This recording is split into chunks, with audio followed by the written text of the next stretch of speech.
Hi, today we are going to see how to identify the terminals of a bipolar junction transistor.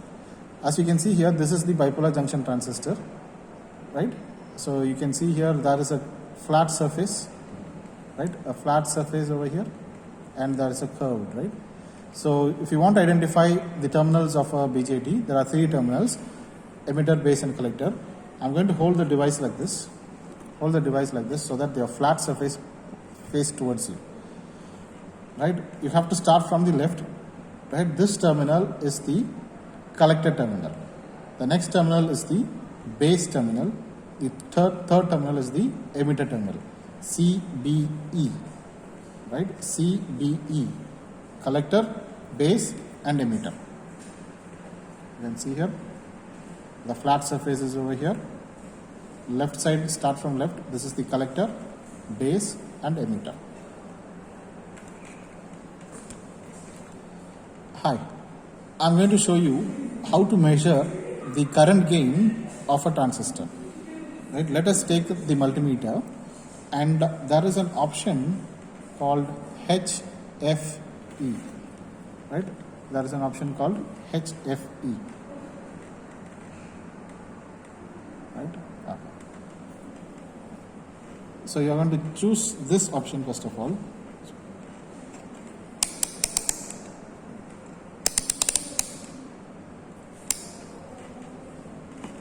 Right? You are going to choose this option, HFE. And I'm going to take the transistor again. Right? We have identified the terminal, right? Collector, base, and emitter. And there is an option in your multimeter. You can see here, N transistor configuration, you can choose this area. PNP transistor configuration, you can choose this area. So I'm going to fit this particular transistor into the terminals correctly. And as you can see here, if I fix it, and I have chosen HFE, and we can find out the values running between 320, anywhere, right? Anywhere above 320, it is a good value, right? The transistor is functioning effectively. So this is how we have to measure the current gain of a transistor. So we are going to measure the flow of resistance in the transistor, and we are going to identify whether we can use this transistor or not.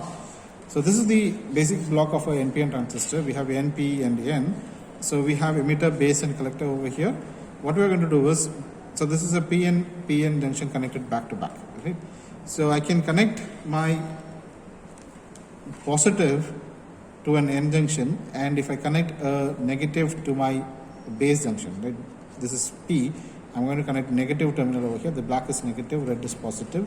In this case, this is completely reversed, so that there will be no resistance flowing.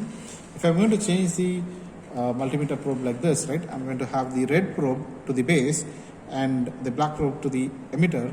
Now, according to this particular box, right? This particular materials, P and N, I have a positive at the P, a negative at the N. So this says that this forward bias, I have a resistance, a minimum amount of resistance in this particular PN diode.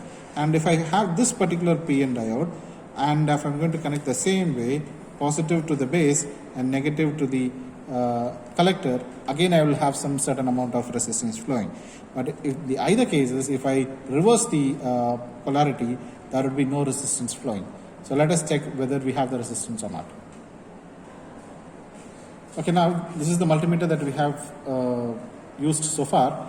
I'm going to choose the resistance, right? 2000 ohms. I have chosen the resistance, 2000 ohm, and I have connected the probe accordingly.